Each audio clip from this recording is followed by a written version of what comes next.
नमस्कार दोस्तों, स्वागत है आपका SSC learning point by Singh sir. आज हम करेंगे 7 फरवरी की शिफ्ट 3 का पेपर। चलिए फिर स्टार्ट करते हैं बिना देरी किए हुए। आकाश एक कार को 74 दिनों में कर सकता है। विशाल यह कार 37 दिनों में कर सकता है। आकाश अकेले काम शुरू करता है। कितने दिनों के बाद विशाल को उसके साथ जुड़ना चाहिए ताकि कार्य 40 दिनों में समाप्त हो जाए? तो देखो 74 था, 37 था, एलसीएम लेंगे तो 74 आ गया। इसकी इफिशियंसी 1 हो गई, इसकी 2 हो गई। ये तुम्हारा आकाश था, ये विशाल था। अब कह रहा था कितने दिनों बाद विशाल को, यानी कि कंटिन्यू काम किसने किया? इसने किया। अब इसने अगर 40 दिन काम किया होगा एक की इफिशियंसी से, तो 40 काम कर दिया, यानी कि 74 से हम 40 काम हटा देंगे तो बचा कितना? 4, और 7 से 4 गया 3। यानी कि इसने काम कितने दिन किया? किसने? विशाल ने 17 दिन काम किया। यानी कि टोटल यहां से लेके यहां तक काम चला 40 दिन। कितने दिन चला? 40 दिन।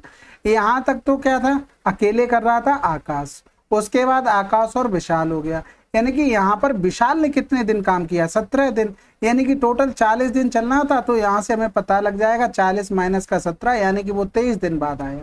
अगला सवाल। इतना सोचना, इतना बनाना नहीं है चित्र को, डायरेक्ट आपको माइनस करना है। ऐसी प्रैक्टिस करनी, नहीं पता लगे इसी तरीके से पेपर में ही बना रहे हो। एक कंपनी ने एक निश्चित कार्य को 150 दिनों में पूरा करने के लिए 200 श्रमिकों को नियोजित किया। 50 दिनों में सिर्फ 1/4 कार्य पूरा हुआ। पूरे कार्य को समय पर पूरा करने के लिए कितने अतिरिक्त श्रमिकों को नियोजित करने की आवश्यकता है? अब देखो 150 आदमियों को 200 श्रमिक लगाए गए, 150 दिनों में पूरा करना था, लेकिन कितने? 200 श्रमिकों ने 50 दिन काम किया और कितना? 1/4 काम हो पाया। ठीक है, अगर पूरा काम 4 मानते तो 1 काम हो पाया, यानी कि अब बचा कितना? 3 काम, यानी कि बटे में कर दो 3। समझ गए? अब ये एक्स आदमी, अब काम 50 दिन का हो चुका था, 150 दिन का टोटल था, तो हमें 100 दिन में काम बचा हुआ खत्म करवाना है। तो ये यहाँ से काटेंगे, 200 हो गया, 5 दूनी 10 हो गया, यानी कि यहाँ पर एक्स बराबर कितने आ गया? 300। पहले आदमी कितने थे? 200। 200 और 300 का डिफरेंस, 100 आदमियों की और जरूरत है। एक व्यक्ति एक कार से 30 किलोमीटर प्रति घंटा की औसत चाल से, लास्ट में देखा हमने जैसे ही औसत चाल है तुरंत हम फार्मूला लगाने की कोशिश करेंगे। एवरेज स्पीड बराबर होता है total distance upon total time. ठीक है, ये तो देखो प्रैक्टिस से चीजें आ जाती कि कहां पर क्या हो सकता है। तो देखो स्पीड हमें टोटल जोड़नी पड़ेगी, यानी कि यहाँ से डायरेक्ट जोड़ते हैं। 0 किया, 5 5 10, 10 6 16 के 6 हो गया, हाथ से लगा 1, 5 1 6 3 9 हो गया। बटे में क्या करेंगे? हमें निकला है टाइम। टाइम जब हम लिखते हैं तो क्या लिखते हैं? D/S लिखते हैं। तो देखो हम सब में डिवाइड करते हैं, यानी कि यहाँ से डिवाइड किया तो 15 आ गया। दूसरे वाले से हमने डिवाइड किया तो यहाँ पर चाल कितनी थी? इसकी 40 थी, 4 ने 36 हो गया।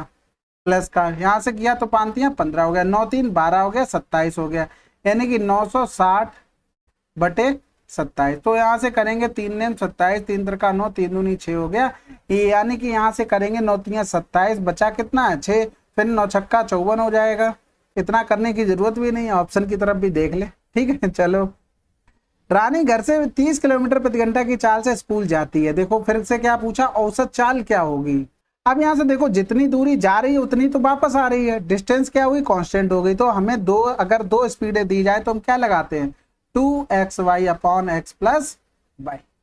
ठीक है, तो यहाँ से हम क्या लिख सकते थे? 2 गुणे 30 गुणे 20 बटे 30 20, 50 हो गया, यानी कि 5 छक्का 30, 6 दूनी 12 दूनी 24। आंसर। अगला सवाल। एक ठोस लंबवृत्तीय बेलन का कुल पृष्ठीय क्षेत्रफल इतना है, इसकी त्रिज्या इतनी है, तो इसका वक्र पृष्ठीय क्षेत्रफल क्या होगा? देखो बेलन था, यानी कि टोटल अगर लिखते 2 पाई r h प्लस r बराबर कितना दे दिया हमको? 1100, और हमको रेडियस दे दी 7। हमसे पूछा गया है 2 पाई r h की वैल्यू, यानी कि अगर हम इसमें मल्टीप्लाई करते तो 2 पाई r h प्लस का 2 पाई r स्क्वायर। देखो इतना लिखना नहीं पड़ता, अगर आपको ये चीज समझ में आती होगी ना तो आपको डायरेक्ट करना है, सीधा 2 पाई r स्क्वायर करके माइनस करना, बात खत्म हुई। जब रेडियस 7 होती है तो एरिया क्या होता है? 154 होता है, यानी कि 2 गुणे 154 इसकी वैल्यू होगी, यानी कि यहाँ से हम 1100 माइनस का 2 चौकू 8, 15 दूनी 30 हो गया, माइनस कर देंगे। 10 से 8 गया 2, यूनिट डिजिट से तो काम चला नहीं, थोड़ा और मेहनत कर लेते, 9 2 से तो काम चल गया, बात खत्म। अगला सवाल। एक इंजन के पहिए की परिधि इतनी है, 2 सेकंड में 4 चक्कर लगाता है, यह ट्रेन 2 घंटे में कितनी दूरी तय करेगी? तो यहाँ से एक चीज देखो, पहले 2 घंटे को सेकंड में चेंज करेंगे तो पहले 60 गुणे 20 मिनट हुआ, ये क्या हुआ? सेकंड हुआ। अब यहाँ से देखो अगर हम यहाँ से निकालते 2 सेकंड में उसका क्या है? 4 चक्कर है, और फिर इतने सेकंड में निकालना होता तो देखो इसका क्या गुना हो रहा था, 60 गुणे 60 गुना कर देंगे, यानी कि उसको इतने चक्कर लगाने। अब एक चक्कर में वो इतनी दूरी जाता है, यानी कि 4 तियां 12 3 15/4 जाता है, इतना जाता है। तो इतने चक्कर में कितना जाएगा, 4 गुणे 60 गुणे 60 जाएगा। ये किस में आया, मीटर में। हमें किस में चाहिए, किलोमीटर में। ये पहले तो काट दो, फिर बटे कर देंगे 1000। तो 2 जीरो तो यहाँ से चले गए। फिर करेंगे 5 दूनी 5 तियां 15, 5 दूनी 10 हो गया, 2 तियां 6 हो गया, 3 तिरका 9 छक्का 54। अगला सवाल, स्लिंग बैग पर 10% की छूट थी। मयूरी ने एक स्लिंग बैग खरीदा और नगद भुगतान करने पर 5% की अतिरिक्त छूट मिल गई। उसने 2565 रुपए का भुगतान किया। स्लिंग बैग का मूल्य क्या होगा। देखो ये कितना बढ़िया चीज होती थी, घर से पैसे मिलते थे तो भैया 10% की छूट तो घर वालों को ही पता ये इतनी मिल रही है। जो एक्स्ट्रा मिलते थे ना वो पैसे पॉकेट में चले जाते थे, कभी नहीं बताया जाता। 10 की अगर कोई नमक की थैली 8 रुपए की आती तब 2 रुपए बढ़िया जेब में रख के पॉकेट में मौज करते थे। ये सब चीजें हैं। तो इतने का भुगतान किया, उसका टैग पूछा, यानी कि अगर मान लो ये होता तो 10% की छूट मतलब 90 हो गया, 5% छूट मतलब 95 हो गया। अब इतना लिखने की जरूरत नहीं, आपको यहाँ से डायरेक्ट 25 65 लिखना था, 90 नीचे आना था, 95 नीचे आना था, इतना लिखना है। तो ये तो 19 हो गया, यहाँ से 25 हो गया, 5 एकम 5 हो गया, फिर 5 तियां 15 हो गया। फिर करेंगे 9 एकम 9 करो, फिर 9 पन्ना 45 हो गया, 9 सत्ते 63 हो गया, 19 तियां 57। 3 किस में आ रहा है, आंसर लगा दो। उसके अलावा कोई हम काम नहीं करते, हम डायरेक्ट लिखते। 2565 में हमें पता छूट दी तो 90 नीचे आएगा, 95 नीचे आएगा, भाग करते, बात खत्म। और कुछ भी लिखने की जरूरत नहीं। जीरो की वैल्यू हम देते नहीं है क्योंकि पता है आपको नंबर सेम होंगे तो जीरो वैल्यू लेगा। चलो फिर अगला सवाल करते हैं। दो संख्याएं 2:3 के अनुपात में, यदि प्रत्येक संख्या में 8 जोड़ दिया जाए तो उसका अनुपात 8:11 हो जाएगा। दो संख्याएं क्या हैं। अब देखो उनका अनुपात कितना हो जाएगा, 8:11। पहले तो देखो 2 और 3 का अनुपात किस में मिल रहा है। पहले वाले में 12 दूनी 24, 12 तियां 36, 6 दूनी 12, 6 तियां 18 हो गया। फिर करेंगे 12 तियां 36 यानी 9 चौक 36, 9 छक्का 54 हो गया। इसमें भी मिल गया, लगभग सभी में मिल गया। ठीक है, 2:3, यहाँ से तो बात बनी नहीं। अब चाहे तो आप ऑप्शन से चेक कर लें 8 जोड़ के, नहीं तो देखो आसान भी है। 2 से हम अगर 8 पे जाएंगे, यहाँ से डायरेक्ट चेक कर रहे हैं तो कितने हो गए, 3 बड़े, सॉरी 6 बड़े। फिर 3 से 11 पे गए तो कितने बड़े भैया, 3 से हम डायरेक्ट 11 पे जा रहे तो 8 बढ़ रहे हैं, यानी कि बराबर नहीं जा रहा है। लेकिन क्या हुआ, प्रत्येक में बराबर बढ़ना चाहिए था। तो इन दो संख्याओं का डिफरेंस 1 हो गया, इन दो का 3 हो गया। अब 3 का इस रेशियो में गुणा, 1 का इसमें, यानी कि 3 दूनी 6, 3 तिरका 9 हो गया। यहाँ पर तो 8 और 11 ही रहा, यानी कि देखो यहाँ से कितना बढ़ गया, 2 बढ़ा, यानी कि इसी 2 की वैल्यू 8 दे दी थी, यानी कि कै गुना हो रहा था, 4 गुना। तो इसका भी 4 गुना और इसका भी 4 गुना, आंसर लगा। देखो लिखना कितना होगा काफी, देखो जो आसान सवाल है उनको प्रैक्टिस ऐसे करो कि और जल्दी हो जाए। आपने देखा इनका 1 का डिफरेंस है, कोई फर्क नहीं पड़ना, लेकिन इनका देखा आपने 3 का डिफरेंस, इसमें गुणा होना है। तो 3 दूनी 6 लिख लेते, 3 तिरका 9, इतना ही कॉपी में लिखते। 6 से 8 कितना हुआ, 2 बढ़ गया, 2 बराबर 8 हो गया, 8 छंग चौकू 8 हो गया और 6 चौक 24, आंसर लगा देते। हमें एक ही निकालना था, 50 निकालने की जरूरत नहीं है। अब यहाँ से देखो संख्याओं के वर्ग का औसत बताइए। अब यहाँ से देखो ये आपके सीक्वेंस में लिखी है क्या, नहीं लिखी है, तो फिर क्या करना पड़ेगा, आपको स्क्वायर करके लिखना पड़ेगा। यानी कि 5 25 हो गया, 64 हो गया, 9 81 हो गया। इसके अलावा कोई भी चारा नहीं है आपके पास।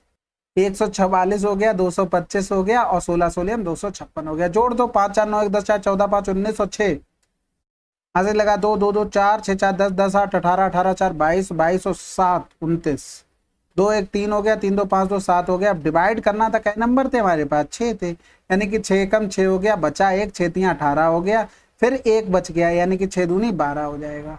तो 132 मिल गया, आंसर लगा दो। इसके अलावा आप कुछ नहीं कर सकते। समीर ने 372 प्रति दर्जन की दर से 20 दर्जन खिलौने खरीदे। उसने उनमें से प्रत्येक को 32 की दर से बेचा, उसका लाभ परसेंटेज क्या होगा। देखो 32 की दर से बेचा, यहाँ पर इतने रुपए प्रति दर्जन, यानी कि 372 बटे अगर हम 12 कर देते तो 12 तियां 36, 12 एकम 12, 31 की चीज उसने 32 की बेच दी। कितने का फायदा लिया, 1 रुपए का। किस पर, 31 पर, गुणा कर देंगे 100 का हो जाएगा। तो देखो ये लगभग 3 बार जाएगा, तो यहाँ से तो कटा नहीं, यानी कि 3 एकम 3, 97 बार, तो सॉरी 93 बार गया होगा, 7 बचा, यानी कि 70, 30 दूनी 60 और जाएंगे, यानी कि 3.2 समथिंग, आंसर आ जाएगा। अगला सवाल, सुरेश ने अपना मोबाइल फोन को 10% के लाभ पर इतने में बेचा। सुरेश के लिए फोन क्रय मूल्य कितना था। देखो 10% लाभ, यानी कि ये 110 की वैल्यू हो गई। यहाँ से देखो 11 दूनी 22 करेंगे, 11 7 77, 27 किसी में लिखा है आंसर। यदि पुस्तक का अंकित मूल्य 5,000 रुपए है, इसे 4,000 रुपए में बेचा जाता तो छूट बताइए। 5 की चीज 4 में बेची गई, 1 का हुआ 1/5 कर देंगे। अरे यार रुपए पूछे गए हैं, क्या बात है भाई, इतने आसान सवाल। कोई बात नहीं। 12 16 के महत्तम समावर्त और लघुत्तम समावर्त का योग क्या होगा? अब देखो महत्तम समावर्त क्या होगा? 4 होगा, क्योंकि इससे ज्यादा कुछ आ नहीं सकता है। और फिर अगर एलसीएम लेंगे तो देखो 12 चौक 48, 16 चौक 48 होता है। इन दोनों का सम 16 3 48 होता है, माफ कीजिएगा, प्लस करना है। पी और क्यू संख्या 7 to 8 पी क्यू की 2 एकल अंकों वाली प्राकृतिक संख्या है, जिससे कि यह 80 से विभाज्य है। तो P इंटू क्यू बताइए, 0 होगा। भाई 80 का मतलब हो गया 10 गुणे 8, हमें 10 से डिवाइड करने के लिए लास्ट में 0 चाहिए ही चाहिए, नहीं तो ये डिवाइड ही नहीं होगा। तो आंसर क्या हो गया? 0। तृतीय अनुपात बताना है 12 का, 12 दूनी 24, 2 छक्के 12। भाई देखो हमने बताया कि 2 नंबर का तुम्हें चाहिए हो तो क्या करते हैं, b² चाहिए। आप पूरा लिखना नहीं है, इसका डबल होना, इससे डिवाइड होना। तो 12 दूनी 24, 2 छक्के 12, मन ही मन में कैलकुलेशन खत्म सवाल। यदि एक निश्चित राशि पर 8% वार्षिक की दर से 3 वर्षों के चक्रवृद्धि ब्याज और साधारण ब्याज के बीच अंतर इतना है तो राशि ज्ञात कीजिए। देखो फार्मूला याद किए होगे तब तो बहुत बढ़िया बात, अगर नहीं किए होगे तब भी बहुत बढ़िया बात, आपको कोई यहाँ से भगा थोड़ी ना देगा। फिर यहाँ से 3 प्लस का r/100 बराबर हो गया 61.60। अब हमको रेट पता थी तो P इंटू रेट की वैल्यू 8 इंटू 8 बटे कर देंगे 100 इंटू 100, और यहाँ पर हो जाएगा 8 हुआ तो 4 दूनी 8 हो गया, 4 दूनी 8, 4 पंजे 20 हो गया, 25 तिया 75 हो तो 77 बटे 25 हो गया। बराबर कर दो 61 और 60, पॉइंट हटा दिया, यहाँ से 2 जीरो हटा दो, 11 सत्ते 77 हो गया, तो 8 सत्ते 56, 8 से पूरा पूरा चला गया, खेल ही खत्म हो गया। ठीक है, अब यहाँ से करेंगे तो देखो यहाँ से कट भी जाएगा, 2 चौकू 8 हो गया, 2 पंजे 10 हो गया, फिर 4 दूनी 8, 4 पंजे 20, फिर यहाँ से देखो P बराबर 625 गुणे 5, तो 55 25 हो गया, 5 दूनी 10, 2 12 हो गया, 31 हो गया आंसर। एक शहर की जनसंख्या पहले वर्ष 10% की वृद्धि, दूसरे वर्ष में 10 की कमी। यदि दूसरे वर्ष के अंत में जनसंख्या इतनी है तो पहले वर्ष की शुरुआत में जनसंख्या क्या थी?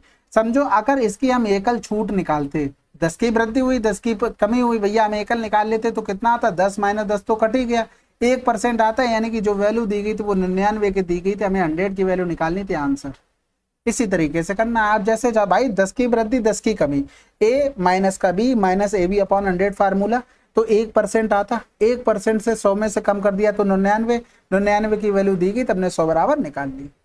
चीनी की कीमत में 5% की कमी आई। यदि कोई परिवार अपना खर्च चीनी पर पहले की तरह रखना चाहता तो परिवार की चीनी की खपत में वृद्धि करनी होगी। देखो 100 की चीज 95 आई, अब इससे यहीं पर उसे पहुंचना है, यानी कि 5 बढ़ाना पड़ेगा, किससे?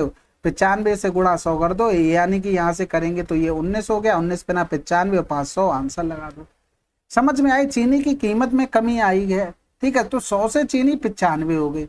अब क्या कह रहा था? खर्च चीनी पहले की तरह रखना चाहता है, यानी कि पहले वो इतनी खपत करता था, अब उसे 100 की खपत करना पड़ेगा। देखो यहाँ पर टोटल अमाउंट दोनों जगह सेम हो गया, यहाँ से इसको देख लो, तो इतना लिखने की जरूरत नहीं, डायरेक्ट ऐसे करो।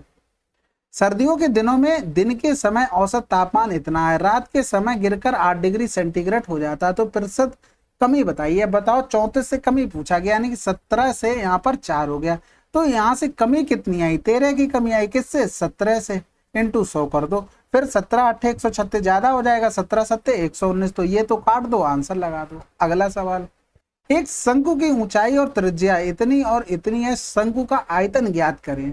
तो यहाँ से देखो शंकु का आयतन 1/3 पाई, पाई का मतलब 22/7, r स्क्वायर हो गया, यानी कि कितनी हो गई?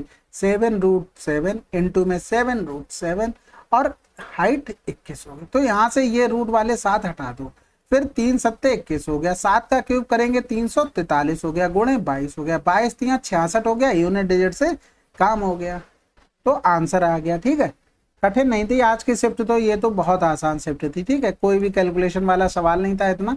बाकी आपकी अप्रोच अच्छी होनी चाहिए, कम से कम आप पेन यूज करो। देखो मेरा सीधा सिद्धांत हमेशा से रहा है कि इजी पेन को बिना पेन चलाए करना है। कठिन आ गया, हम बिल्कुल पेन चलाएंगे, हम जी भर के चलाएंगे, क्योंकि सफिशिएंट टाइम बचेगा हमारे पास। ठीक है, और पेपर कोशिश करो, देखो जो भी पढ़ने वाले यही दुआ करो कि पेपर अच्छा है। रीजन क्या होगा कि जितने भी आप नए लोग आते हैं ना, जो 1-1 2-2 महीने में आते हैं, वो कटाव ऊंची कर देते हैं, वो सब नहीं हो पाएगा। चलिए फिर मिलते हैं अगले वीडियो में, तब तक के लिए जय हिंद जय भारत।